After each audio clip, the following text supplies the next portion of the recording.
All right, so our progression from after we've done that initial pitcher's cover, that real basic stuff, the next thing you need to practice is if the pitcher beats the first baseman to the base before he's ready to throw the ball.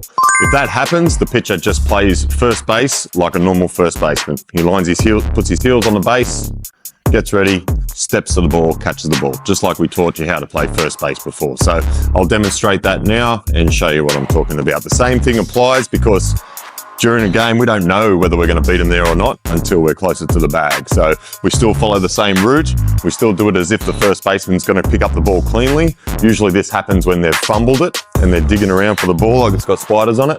And then we got to get there. We get there before them. So coach will say, go. First baseman starts with the ball in his hand again. Off we go towards the line, up the line.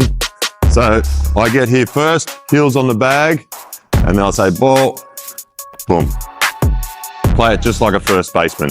So that's what you would do in a game, say if the first baseman was fumbling the ball, had to go get the ball, and the pitcher beat him to the bag. All right, so now you can progress to rolling the ball to the first baseman.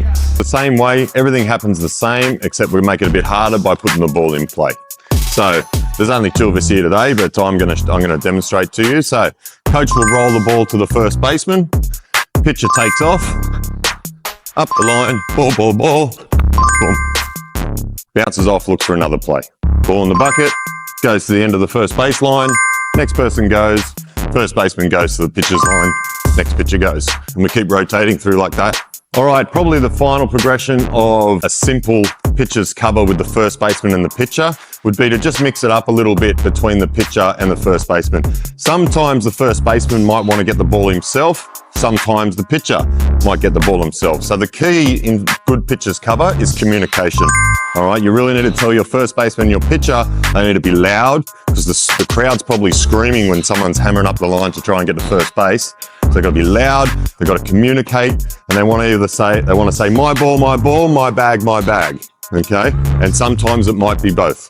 For example, if the ball is through here, first baseman's not sure what's going to happen if the ball's coming right through the middle here, but the pitcher wants the ball, he'll say, my ball, and then the first baseman will play first base, and we hit the first baseman on the chest.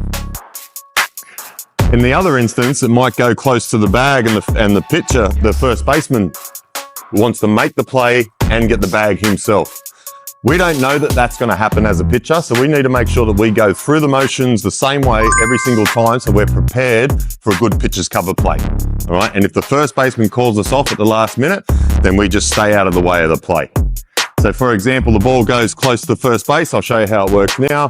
First baseman will call for the ball. He'll call my bag. He'll make the play, bounce off, look for another play himself, and the pitcher will stay out of the way, make sure he doesn't run into the runner. Okay, so what you're going to do is, so you'll say, my ball, my bag, bounce off, look for another play.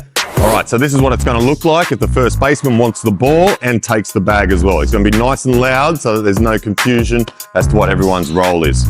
All right, so the ball goes through, closer to first base. I'll still go through the motions. That's it. Beautiful. That's it.